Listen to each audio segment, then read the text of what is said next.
ஐபிஎல்லோட 60வது போட்டி Delhi Capitals Gujarat Titans கிட்ட நடக்க போது அதோட ஃபேண்டசி ப்ரிவியூ பார்க்க போகிறோம். டெல்லி கேபிட்டல்ஸ் ஆரம்பத்தில் அருமையாக பண்ணாங்க, இப்போ கொஞ்சம் டவுன் ஆகிருக்காங்க. உங்களோட மொமெண்டமில் டவுன் இருக்குது. இப்போ மொமெண்ட் க்ரியேட் பண்ண வேண்டிய அவசியம் இருக்குது. இருக்கிற போட்டிகள்லாம் ஜெயிச்சா தான் அவங்க பிளே ஆஃபுக்கு போக முடியும். ஜிடி இந்த போட்டியில் ஜெயிச்சாவே பிளே ஆஃப், அடுத்தடுத்த போட்டிகளை ஜெயிச்சாங்கன்னா டாப் 2 ஸ்பாட்டுக்கும் போக முடியும். சூப்பரான பொசிஷனில் இருக்காங்க. அட்எம்எஸ்சி கிரிக்கெட் 11 அப்படின்னு சர்ச் பண்ணி டெலகிராமில் ஜாயின் பண்ணிக்கோங்க. ரியல் 11 சூப்பராக இருக்குது, ஸ்மால் லீக்குக்கு பெஸ்ட்டாக இருக்குது, நிறைய ஃபேண்டசி ஃபார்மட்ஸு இந்த ஆப்பை பொறுத்த வரைக்கும் பயன்படுத்துறது ரொம்ப இன்ட்ரெஸ்டிங்கான ஒரு விஷயம்.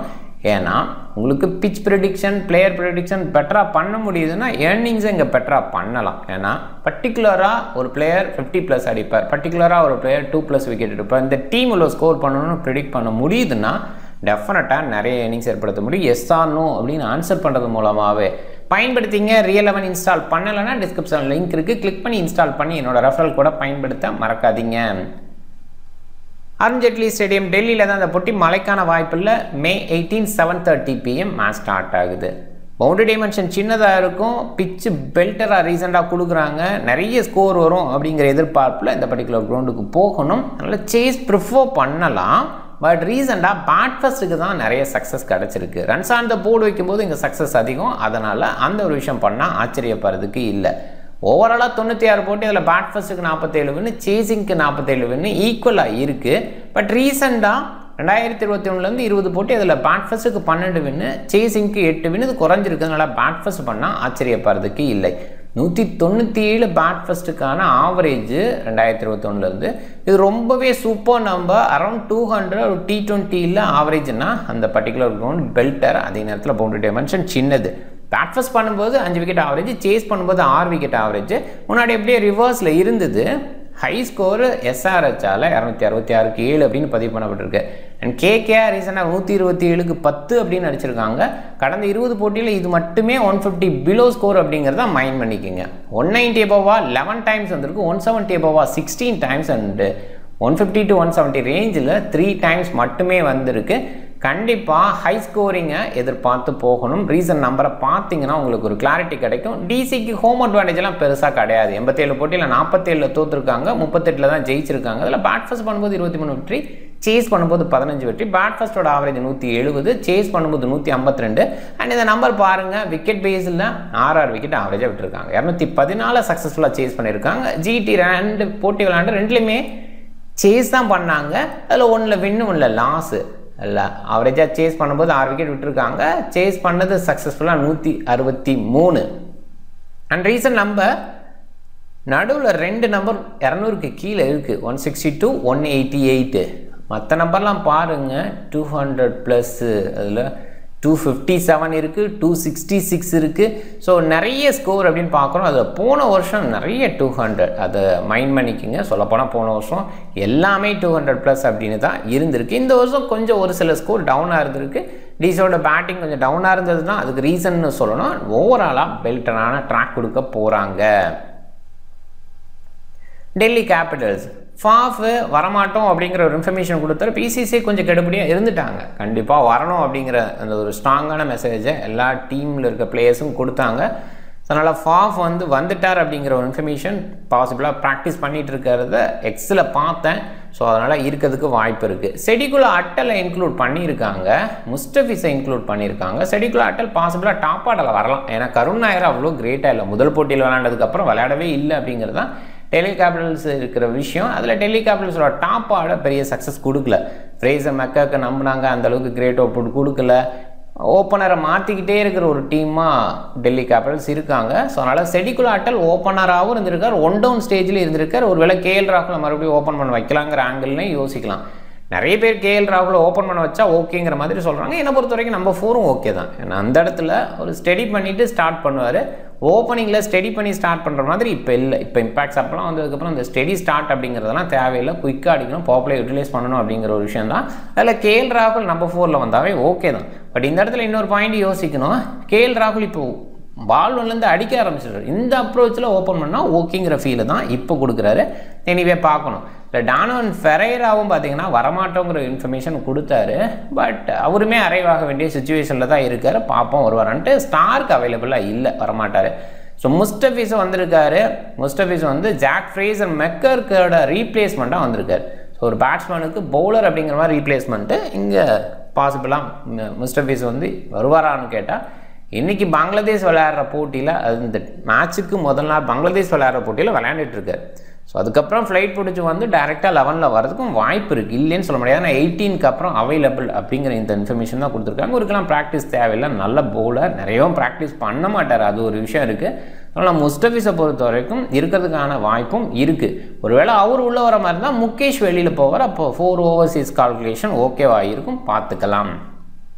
ஃபாஃபு கருண் நாயர் ஓப்பன் பண்ணுறதுக்கான வாய்ப்பு, கருண் நாயர் ஆன் டைமில் இருக்காரான்னு பார்த்துப்போம். அபிஷேக் பொருள், கேஎல் ராகுல், அக்சர், கிறிஸ்டியன் ஸ்டப்ஸு, விப்ராஜ், அஸ்தோ சர்மா அப்படிங்கிற மாதிரி இந்த பேட்டிங் டெப்த்து. இதில் அக்சர் அண்ட் விப்ராஜ் பவுலிங்கும் பண்ணுவாங்க. ஸ்டப்ஸும் பவுலிங் எபிலிட்டி இருந்தால் கூட அவ்வளோவா பவுல் யூஸ் பண்ணுறது இல்லை. ஸ்டப்ஸு இப்போதைக்கு இருக்கார். ஸோ இவர் வந்து WTC ஃபைனலில் இருக்கக்கூடிய பிளேயரே அப்படின்னு ஒரு கேள்வி கேட்டிங்கன்னா, May 26 பாசிபிளாக டெல்லி கேபிட்டல்ஸோட லீக் ஸ்டேஜ் ஃபுல்லாகவே இருப்பார். ஸோ அதனால் அந்த ப்ராப்ளம் கிடையாது. அண்ட் பவுலிங் பேஸில் ஸ்ட்ராங்கான பவுலிங் யூனிட்னே சொல்லலாம். சமீரா, குல்தீப், நட்ராஜன், முகேஷ் குமார் எக்ஸ்பீரியன்ஸ் பேஸில் பெஸ்ட்டு. ஃபாஃப் ரீசெண்டாக ஒரு சில இடங்களில் ஓகே அப்படின்னாலும் அந்த கன்சிஸ்டன்ட் ஃபெயிலியரை ஷோ பண்ணுறாரு. கருணை பொறுத்த வரைக்கும் டோட்டலாகவே டவுனாக இருக்கார். முதல் போட்டியில் விளையாண்டதுக்கு அப்புறம் அப்படியே கீழே. அபிஷேக் பொருள் ஓரளவுக்கு ஓகே, டெல்லியில் கொஞ்சம் நல்லா விளையாண்டுருக்கார். ஃபராசோகோட்லோட நம்பரை பாருங்கள், ஓரளவுக்கு இருக்குது. ஜிடிக்கு எகென்ஸ்ட் அவ்வளோ பெஸ்ட்டாக இல்லை. கேஎல் அவரோட கிரவுண்டில், அதாவது ஹோம் கிரவுண்டில் பெஸ்ட் அவுட்புட் கொடுக்கல, வெளியில் கொஞ்சம் பெட்டராக இருந்திருக்கார். அது தொடர்ந்து நம்ம பார்க்குறோம் இந்த சீசனில். அக்சர் ஓரளவுக்கு டீசன்ட் இன்னிங்ஸ் ரீசெண்டாக. ஃபராசோகோட்லாவில் ஓரளவுக்கு நல்லா விளையாண்டுருக்கார். ஜிடிக்கு எகென்ஸ்ட் அவரோட பர்ஃபார்மன்ஸும் நல்லா இருந்திருக்கு. கிறிஸ்டியன் ஸ்டப்ஸு ஃபினிஷிங்கில் ரொம்பவே சூப்பர். சொல்லப்போனால் கடந்த 5 போட்டியில் 430+ ஒரே ஒரு 1 ரன் அப்படிங்கிறதுக்கு ஜிடிக்கு எகென்ஸ்டாகவும் டீசெண்டாக இருந்திருக்கு. அந்த குயிக் ரன்ஸ் அப்படிங்கிறத கொடுத்துருக்காரு. ஃபராசோகோட்லாவோட ஒரு இன்னிங்ஸ் டீசெண்டாக இருந்திருக்கு. விப்ராஜ் நிக்காம் ஓரளவுக்கு ஓகேன்னு சொல்லணும். ஓரளவுக்கு பேக் எண்டில் கொஞ்சம் ஸ்கோர் பண்ணக்கூடிய குவாலிட்டி ஷோ பண்ணுறாங்க. அண்ட் பவுலிங் பேஸ்லையும் பயன்படுத்துகிறாங்க. அசுதோஷ் சர்மா இன்னுமே மேலே அனுப்பலாம், ரொம்பவே குவாலிட்டியான பிளேயர். ஆனால் அவரை கீழே அனுப்பி அவரோட குவாலிட்டியை குறைக்கிற ஃபீல் தான் இருக்குது. டெல்லி மேனேஜ்மெண்ட் சில இடங்களில் அந்த மாதிரி ஒரு டவுட்டை க்ரியேட் பண்ணுறாங்க. இவரை இம்பேக்ட் சப்பில் கொண்டு வரணுமா, மேபி ஃபீல்டிங்கில் ஏதாவது கொஞ்சம் ஒரே இருக்கலாம், அவருக்கு ஏதாவது இன்ஜுரி கன்சர்ன் இருக்கலாம். இப்படிங்கிறத தவிர்த்து அவரை இம்பேக்ட் சப்பாகவும் லேட்டாக அனுப்புறதுக்கும் ரீசனே இருக்க முடியாது. அந்த மாதிரி ஒரு கிரேட் பிளேயர், இன்னுமே நான் இந்தியாவுக்கு விளையாடக்கூடிய பிளேயர் அப்படிங்கிற மாதிரி கூட யோசிக்கிறேன். பார்ப்போம் ஃப்யூச்சரில். அக்சர் பட்டேலோட போலிங்னு பார்க்கும்போது ரீசெண்டாக விக்கெட் டேக்கிங்குள்ளே இருக்கார். ஆரம்பத்தில் விக்கெட் எடுக்கிறதுக்கே கஷ்டப்பட்டார் அப்படின்ற இடத்துல விக்கெட் டேக்கிங்குள்ளே இருக்கிறது நல்ல ஒரு விஷயம். விப்ராஜ் நிற்காமல் பயன்படுத்துறது அவ்வளோவா இல்லை. சொல்லப்போனால் பாருங்கள், இந்த நம்பர்ஸில் 2 முறை மட்டுமே 4 ஓவர்ஸ் போட்டிருக்காங்க. அதுக்கப்புறம் ஒரு ஓவர் தான் போட்டிருக்காரு. ஜிடிக்கு எகென்ஸ்டாக ரீசெண்டாக 4 ஓவர் 34 அப்படிங்கிறத கொடுத்துருக்காரு. விக்கெட் எடுக்கலை. அண்ட் ஃபராசோகோட்லாவில் ஓரளவுக்கு விக்கெட் டேக்கிங்கில் இருக்கார். 4 ஓவர் போடும்போது அந்த விக்கெட் டேக்கிங் இருக்குங்கிறத மைண்ட் பண்ணணும். சமீரா ரீசெண்டாக விக்கெட் டேக்கிங்கில் இருக்கார். ஒரு விக்கெட் தான் எடுக்கிறாரு, முழுமையாக ஓவர் கொடுக்கல அப்படிங்கிறது ஃபேக்டாக இருக்குது. குல்தீப் பொறுத்த வரைக்கும் விக்கெட் டேக்கிங்கில் வந்து ரொம்ப நாள் ஆகிற ஃபீல் இருக்குது, ரொம்பவே கஷ்டப்பட்டுட்டு இருக்கார் விக்கெட் டேக்கிங்கில். நட்ராஜன் போன போட்டியில் ரன்ஸுக்கு போனார், கொஞ்சம் டஃப்பாக இருக்குது. முகேஷ் பாருங்கள், அண்ட் இவருமே விக்கெட் டேக்கிங்கில் அவ்வளோ கிரேட்டாக இல்லை. பட் ஒரு இடத்துல 3 விக்கெட் எடுத்திருக்காரு, 4 விக்கெட் எடுத்திருக்காரு. ஜிடிக்கு எகென்ஸ்டாக போன சீசனில் ஒரு 3 விக்கெட் ஹால் எடுத்தார், இதை மைண்ட் பண்ணிக்கோங்க.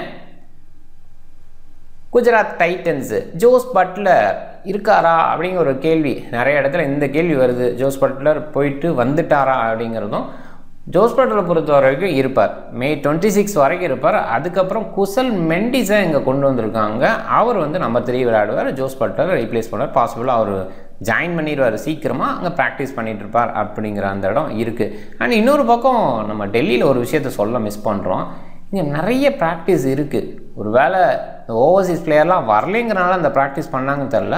மன்மந்த் குமார் பயங்கர ஹிட்டிங்கை ஷோ பண்ணார், செம்மையான ஹிட்டராக தெரிஞ்சார். அது ஒரு பக்கம். மாதவ் திவாரி இவருமே ஹிட்டிங்கை பயங்கரமாக ஷோ பண்ணார். அதே நேரத்தில் சமீர் ரிஸ்வியை பற்றி தெரியும், சரியான அளவில் இவங்க பயன்படுத்தலை அப்படிங்கிறத இப்போ பார்க்குற ஒரு விஷயம். அவருமே அந்த ஹிட்டிங்கை நெட்ஸில் நிறைய ஷோ பண்ணுறாரு, இதெல்லாமே நம்ம பார்க்குறோம்.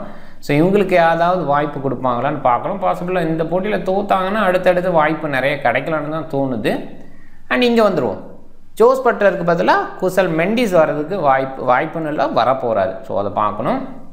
அண்ட் சர்ஃபீன் ரூதர்ஃபோர்டு பிளே ஆஃப் வரைக்கும் இருக்கிறதுக்கு வாய்ப்பு இருக்குது. அதுக்கப்புறம் வெளியில் போவார்னு தோணுது. இல்லை இந்த போட்டிக்கு அப்புறமே வெளியில் போனாலும் ஆச்சரியப்படுறதுக்கு இல்லை. அவர் வந்து ஸ்குவாடில் இருக்கார், ஓடிஐ ஸ்குவாடில். ஸோ அந்த பாயிண்டில் அண்ட் ரபாடாவும் அந்த இடத்துல தான் பார்க்கணும், WTCயில் இருக்கார். அதனால் பிளே ஆஃப் வரைக்கும் மோஸ்ட்லி இந்த டீமுக்கு பிரச்சனை இல்லை. பிளே ஆஃபுக்கு அப்புறம் போனாங்கன்னா அங்கே கொஞ்சம் டஃப்பாக இருக்கும். பட் ரபாடாவுக்கு பதிலாக வேறு யாரையாவது யோசிக்கலாம். ஜெரால்ட் கோட்ஸி அந்த இடமும் ஒரு கேள்வி இருக்குது. எனிவே சர்ஃபைன் ரூதர்ஃபோர்டுக்கு பதிலாக கிளென் பிலிப்ஸை கொண்டு வந்துடலாம். கோட்சிக்கு பதிலாக ஒரு பாயிண்டில் கரீம் ஜானட் எடுத்து வந்துடலாம். ஸோ இதெல்லாம் வந்து பெரிய ஒரே கிடையாது குஜராத் டைட்டன்ஸுக்கு. பட் இப்போதைக்கு ஸ்மூத்தாக போகும், அதில் பிரச்சனை இல்லை. ஜோஸ் பட்லர் இருக்கார். கில்லு, சாய் சுதர்சன், ஜோஸ் பட்லர் இவங்க 3 பேருமே பயங்கர கிரேட் ஸ்டார்ட் கொடுக்குறாங்க. ஒரு ஸ்டேட் இருக்குது, 88 பால் ஆவரேஜாக அவங்க 3 பேருமே ஆடிடுறாங்களாம். கிட்டத்தட்ட 15 ஓவர் வரைக்கும் இவங்களே ஆடுறாங்க. அப்படிங்கும்போது என்ன மாதிரி ஒரு ஸ்டார்ட் இவங்களால் கொடுக்க முடியுதுன்னு அண்டர்ஸ்டாண்ட் பண்ணிக்கலாம். அதே இடத்துல போலிங் பேஸில் பிரசித் கிருஷ்ணா பயங்கர கலக்கலாக இருக்கார். ஆரம்பத்தில் கொஞ்சம் டவுனாக இருந்தாலும் ரஷீத் கான் ரீசெண்டாக இப்போ பவுல் பண்ணிகிட்ருக்கார். அர்ஷத் கான், சாய் கிஷோர் ஹேண்டியாக இருக்காங்க. நியூ பாலில் அர்ஷத் கானோட பவுலிங் நல்லா இருக்குது. இப்போ கோச்சியும் அடிஷனலாக விக்கெட் டேக்கிங் பேஸில் பெஸ்ட் அவுட்புட்டை கொடுக்குறாரு. அண்டு கோச்சி போகிற பட்சத்தில் அந்த இடத்துல கரீம் ஜானட் மாதிரி ஆட்களை கொண்டு வரணும்னா கொண்டு வரலாம். ஜானட் வந்தார், ஆனால் அந்தளவுக்கு கிரேட் அவுட்புட் கொடுக்கல. இங்கே பவுலிங் ஆப்ஷனுக்கு அடிஷ்னலான சில பேர் இருக்காங்க, அதனால் பிரச்சனையும் கிடையாது. இஷாந்த் சர்மாவை நிறைய நேரங்கள் உள்ளே கொண்டு வராங்க. ஒரு இன்ஜுரி கன்சர்ன் அப்பப்போ இருக்குது, இருந்தால் கூட அவர் மேனேஜபிளாக இருக்கார். அண்ட் ஓவராலாக பார்க்கும்போது குஜராத் டைட்டன்ஸு உங்களோட பிளேயர்ஸை மிஸ் பண்ணாலும் ரீப்ளேஸ்மெண்ட்டுக்கு ஆளை வச்சுருக்காங்க. சுப்மன் கில் ரீசன் நம்பரை பாருங்கள், பயங்கர கலக்கலாக இருக்குது. ஒரு ஃபெயிலியரை தவிர்த்து சூப்பர். சாய் சுதர்சன் இவருமே கன்சிஸ்டன்ட் சுதர்சன் சொல்லலாம். போன போட்டியில் தான் ஒரு ரேர் ஃபெயிலியரை ஷோ பண்ணார். ஜோஸ் பட்லரும் கன்சிஸ்டண்ட்டாக இருக்கார். அதில் நாட் அவுட்ஸ் ரீசெண்டாக இருந்திருக்கு, அதை கொஞ்சம் மைண்ட் பண்ணுங்கள். டிசி கெகின்ஸாக ரீசெண்டாக ஒரு 97 நாட் அவுட் அப்படிங்கிற விஷயமும் இருக்குது. சர்ஃபைன் ரூதர்ஃபோர்டு ரீசெண்டாக அந்த 20s இருக்கிறாரு, இன்னும் கொஞ்சம் பெட்டராக விளையாடலாம்.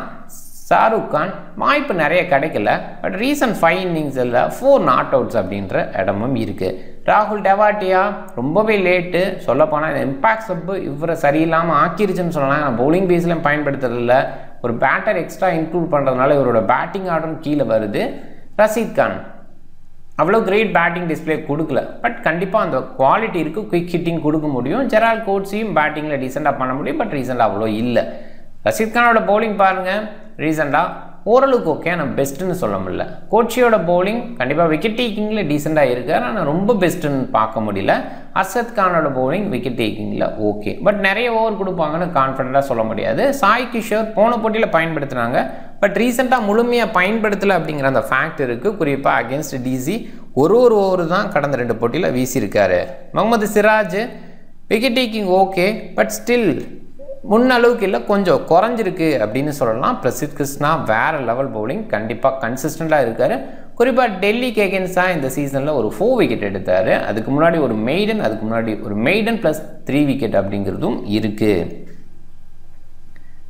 2 டீமை பார்க்கும்போது ஜிடி ஆப்வியஸாக நல்ல டீமாக இருக்காங்க. மேபி ஃப்யூச்சரில் சில பிளேஸ் மிஸ் ஆகும்போது அவங்களோட காம்பினேஷன் மிஸ் ஆகுது, அதனால் டவுன்னு கூட சொல்லலாம். பட் இப்போ அந்த காம்பினேஷன் பெருசாக மிஸ் ஆகலை. ஜோஸ் பட்லர் இருக்கார், சர்ஃபைன் ரூதர்ஃபோர்டு இருக்கார். Rutherford, Jos Buttler and Coetzee miss ஆகிறதுக்கு வாய்ப்பு லேட்டராக, பட் இப்போ இந்த போட்டியில் இருக்காங்க அப்படின்றதுனால ஸ்ட்ராங்காக ஜிடியை தான் சொல்லணும். ஜிடி வின் பண்ணுறதுக்கான வாய்ப்பு அதிகம். அண்டு இங்கே runs on the board GT வச்சுட்டாங்கன்னா டெஃபினட்டாக இங்கே டிசி மாட்டிக்கிறதுக்கு வாய்ப்பு இருக்குது. ஏன்னா அவங்களோட காம்பினேஷன் முன்ன பின்ன இருந்துக்கிட்டே இருக்குது, மாறிக்கிட்டே இருக்குது அப்படிங்கிற ஒரு விஷயம். அடிஷ்னலாக ஸ்டார்க் மாதிரி முக்கியமான பிளேயர்ஸாக மிஸ் பண்ணுறாங்க. ஸ்டார்க் இந்த சீசனில் பேக் எண்டில் அவ்வளோ சக்ஸஸ் பண்ணலை அப்படின்னாலும் முக்கியமான போட்டியில் சக்ஸஸ் பண்ணக்கூடிய பவுலர், அவரை மிஸ் பண்ணுறது கண்டிப்பாக உங்களுக்கு பெரிய பின்னடைவு. அண்டு ஃபார்ம் இன்ஜுரியிலேருந்து வர்றார், எப்படி விளையாடுவார் அப்படிங்கிறது ஒரு கேள்வியாக இருக்குது. கருண் நாயரோட ஃபார்ம் கேள்வி. அபிஷேக் போரல், கேஎல் ராகுல் இன்னிங்ஸை பில்ட் பண்ண மாட்டுறாங்க. ஸ்டப்ஸ் பேக்கெண்டில் ஃபினிஷ் பண்ணி கொடுக்குறாரு அப்படின்னா கூட கொஞ்சம் லாங் டெயில் ஃபீலும் சில நேரங்களில் கொடுக்குறாங்க. ஸோ ஓவராலாக டிசி டவுன் ஃபீல் இருக்குது, ஜிடி சூப்பராக பண்ணுற அந்த ஃபீல் இருக்குது. அதனால் ஜிடி வின் பண்ணுறதுக்கான வாய்ப்பு. நியூ பாலில் துஷ்மந்த சமீரா வீசுறதுக்கு கூட பாசிபிளாக முகேஷ் குமார் அப்படின்னு ஸ்டார்ட் பண்ணுவாங்க. இல்லை மோகித் வர மாதிரி இருந்தால் நட்ராஜன் நியூ பாலை கொடுத்து ஸ்டார்ட் பண்ணலாம், அது பார்க்கணும். இந்த பக்கம் ஜிடி நியூ பாலில் சிராஜ் கூட அர்ஷத் கான், இவங்க 2 பேரும் தான் நியூ பாலில் நல்லா பவுலிங் கொடுத்துட்ருக்காங்க. அர்ஷத் கான் குறிப்பாக ஸ்விங்கில் நல்லாவே பண்ணுறாரு. கோச்சி பாசிபிளாக பாப்புலே ஃபினிஷ் பண்ணலாம், இல்லை பிரசித் கிருஷ்ணா வச்சு ஃபினிஷ் பண்ணலாம். அதுக்கப்புறம் மிடில் ஓவர்ஸில் பிரசித் கிருஷ்ணா, கோச்சி, சாய் கிஷோர், ரஷீத் கான் வீசுவாங்க. ரஷீத் கான் கொஞ்சம் அதிகமான ஓவர்ஸ் வீசுவார். சாய் சில நேரங்களில் ஓவர்ஸ் குறைவாக வீசுகிறார். குறிப்பாக லெஃப்ட் ஹேண்டர்ஸ் மிடில் ஸ்டெபிலிட்டி கொடுத்தாங்கன்னா அங்கே சாயை நிறையா பயன்படுத்துறது இல்லை. பவுலிங் ஆப்ஷனில் பார்க்கும்போது அக்சர், விப்ராஜ் நிகாம் எக்ஸ்ட்ரா இருக்காங்க. விப்ராஜ் நிகாமோட ஓவர் நிறைய குறையிறத நம்ம பார்க்குறோம். மேபி முகேஷோட ஓவர் கொஞ்சம் குறையலாம். சமீரா, குல்தீப், நட்ராஜன் ஓவர் முழுமையாக இருக்கும். நட்ராஜன், முகேஷ்குமார் எண்டு ஓவரில் வீச வாய்ப்பு. இங்கே அர்ஷத் கானோட ஓவர் நியூ பாலில் பயன்படுத்துகிற மாதிரி லேட்டர் பேஸில் அவ்வளோவா பயன்படுத்துறதுல. சாய் கிஷோரோட ஓவரும் குறைவாக இருக்குது. மற்றவங்கெல்லாம் முழுமையாக வீசுறதுக்கு வாய்ப்பு. அதில் சிராஜ் அண்ட் பிரசித் கிருஷ்ணா எண்டு ஓவரில் வீச வாய்ப்பு. ரெண்டு டீமுமே ஈக்குவலாக இருக்காங்க. DC3 GT3 அப்படின்ற மாதிரி. DC ரீசெண்டாக அவ்வளோவா ஜெயிக்கலை. ஒரே ஒரு போட்டியில் தான் ஜெயிச்சிருக்காங்க.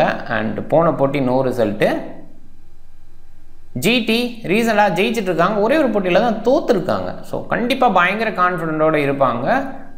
கடந்த சில போட்டிகளில் இந்த ரெண்டு டீம் கடையிலன்னு பார்க்கும்போது ரீசெண்டாக DCயோட டாமினேஷன் அதிகமாக இருந்திருக்கு. பட் ஸ்டில் இந்த இடத்துல GT வின் பண்ணுறதுக்கான வாய்ப்பு ரொம்பவே அதிகம். டாப் 14 என்னோட மைண்டில் இப்போதைக்கு பாருங்கள். ஆன் டைமில் என்ன சேஞ்சஸ் ஆகுது, ஏன்னா இந்த பிரேக்குக்கு அப்புறம் யார் உள்ளே வரா, யார் வெளியில் போகிறா அப்படிங்கிறத ரொம்ப நிறைய சர்ச் பண்ணி தான் தெரிய வேண்டியது இருக்குது. இப்போ செடிக்குள் ஆட்டல் வந்ததெல்லாம் அவ்வளோவா இல்லை. ஈவன் அங்கே ஜாயின் ஆகிட்டாரா இல்லையா அப்படிங்கிற கேள்வியும் இருக்குது.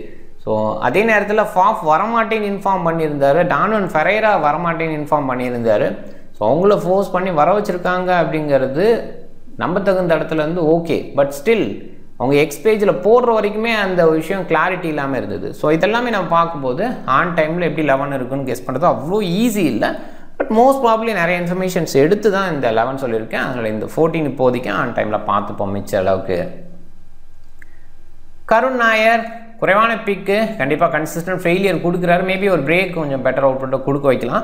ரஷீத் கான் குறைவாக பிக் பண்ணியிருக்காங்க. கோச்சி, நடராஜனும் குறைவாக பிக் பண்ணியிருக்காங்க. நட்டு எண்டு ஓவர்ஸில் 2 விக்கெட் எடுத்தால் 60 பாயிண்ட்ஸ் நமக்கு கிடைக்கும். ஸோ அந்த மாதிரி விஷயம். டாட் பால்ஸு கூடவே செம்மையாக பவுல் பண்ணக்கூடிய எபிலிட்டி இப்போ இருக்குது. இன்ஜுரினால தான் இந்த சீசன் நிறைய விளையாடலை. மறுபடியும் ஷோ பார்ப்போம்னு நினைக்கிறேன். சுப்மன் கில், சாய் சுதர்சன், ஜோஸ் பட்லர் இவங்களோட டாப் 3, GTயோட டாப் 3 அந்த மாதிரி பர்ஃபார்மன்ஸ் நான் ஏற்கனவே சொன்ன மாதிரி 88 பால்ஸ் ஆவரேஜாக பிடிச்சிருக்காங்க. அப்படிங்கும்போது பயங்கரம்னு சொல்லணும். ஸோ அதனால் 3 பேர்த்தையும் நிறைய பேர் கேப்டனாக ட்ரை பண்ணியிருக்காங்க. Not bad option. ஃபாஃப் அவ்வளோ கிரேட் இல்லை. மேபி பவுண்டரி டைமென்ஷனை பேஸ் பண்ணி யோசிக்கும் போது ஃபார்ம் அந்த குயிக் இன்னிங்ஸை இனிஷியலாக கொடுத்தாருன்னா பெஸ்ட் அவுட்புட்டாக கூட வர வாய்ப்பு இருக்குது. KL அக்சர் கொஞ்சம் டஃப் தான். அக்சர் கண்டிப்பாக ஓகேன்னு சொல்லலாம். KL ஹோமில் அவ்வளோ பெஸ்ட்டாக இல்லை. பெரசகோட்லாம் அவ்வளோ சக்ஸஸ்ஃபுல்லாக இல்லை. கொஞ்சம் டவுன் ட்ராக்ல மீது கொஞ்சம் டவுன் நினைக்கிறேன். எனிவே பார்க்கணும். அக்சரை பொறுத்த வரைக்கும் பவுலிங் பேட்டிங் ரெண்டுமே இருக்கனால கொஞ்சம் கன்சிடரபிள்.